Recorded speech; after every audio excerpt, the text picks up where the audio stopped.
The signing of Martin Zubimendi had a lot of Arsenal fans excited.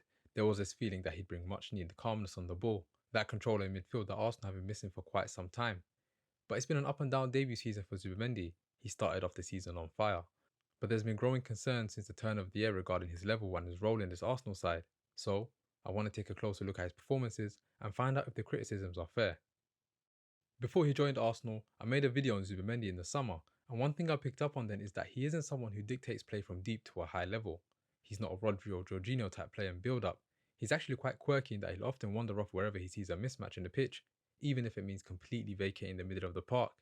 He's a balancer, always looking to be the plus one option for his teammates. Look at him here. He's taking note of what's happening on the right wing. As the ball is played to Saka, Zubimendi has no intention of holding his position in the middle. Instead, he takes up spaces on the right flank. He's wide open as his marker didn't expect him to be so high up. With his movement off the ball, he's completely disrupted what looked like a really good pressing trap from the opposition. This is what he's really good at, finding mismatches and neutralizing the opposition's press with his movement. He does this often whilst on the move, rather than staying central and being the connector in the middle of the park. Whilst he's great at connecting play when he has license to roam, his build-up play centrally has been an issue that can't be ignored. Have a look here. I like how he intentionally stands really close to his opponent, giving him a false sense of security that he's not a pass option. He makes his move the moment he notices the opponent ball watching. Zubimendi has now found himself in acres of space. He has a quick glance over his shoulder and there's a clear pass option to Rice, who can charge at the defence with no pressure. Instead, Zubimendi passes backwards. There was no need to pass backwards here, and it undid all the hard work he created to begin with. This play here is clearly one Arsenal worked on in the training ground. Zubimendi doesn't stay central and waits for the pass. Instead, he drops into the back line.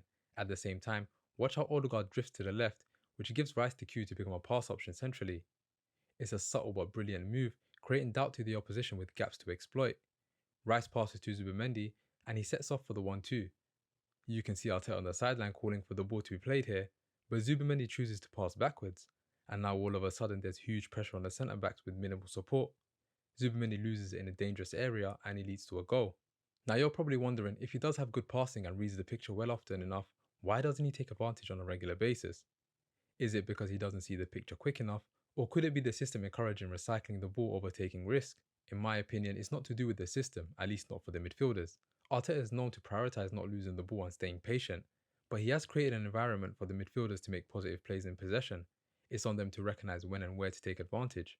I want you to have a look at Lewis Skelly here playing in midfield. He positions himself ready to receive in the pockets with the opposition players near him. He's always looking to play forward. Notice how he doesn't hint at what he'll do until the last second. Both players go towards the safer play, and that's exactly what Lewis Skelly wants. With subtle feints, he's able to create valuable time and space on the ball for himself and get his side on the front foot. Now have a look at this play from the same game.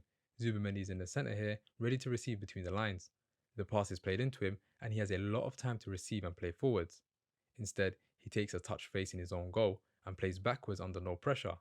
You can see Arteta drop his head in disappointment on the sideline. This example isn't a one-off. It's a common theme in his game.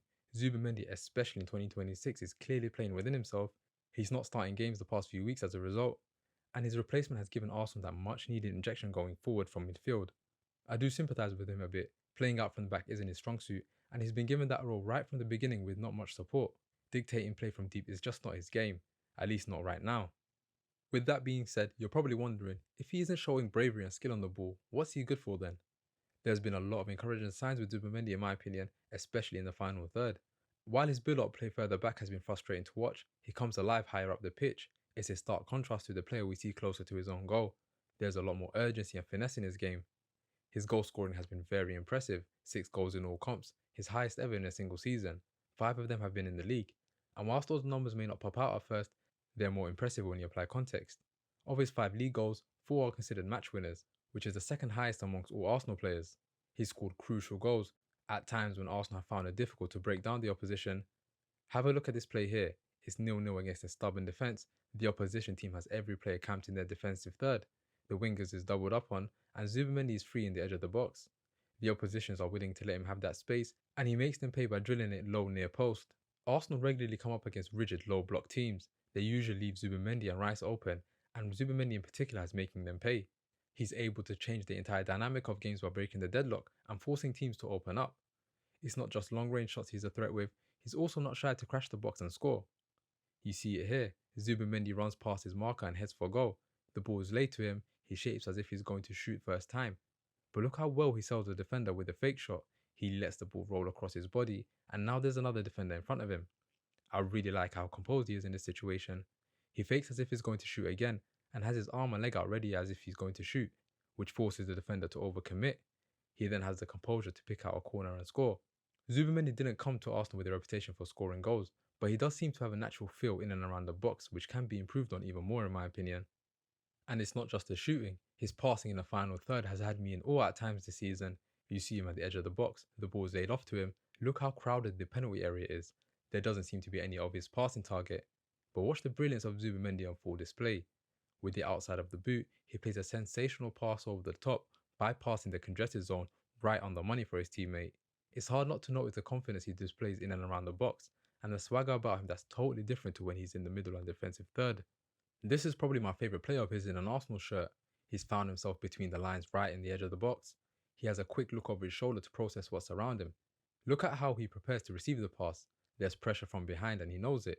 Instead of passing backwards, he uses the defender's flow against him and continues backpedaling towards goal. Now this next part is just pure genius on display. He flicks the ball up, and with almost no room to play the pass, he manages to thread the ball right to the striker's foot.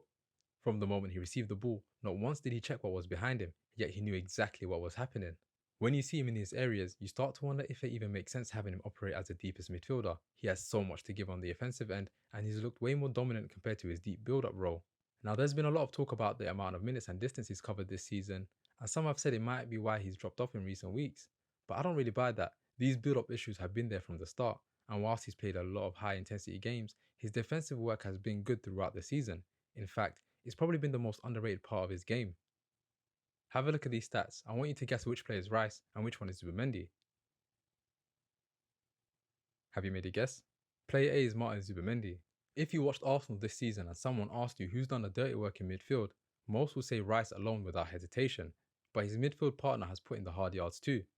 Zubimendi is ranked first in tackles and interceptions for Arsenal this season.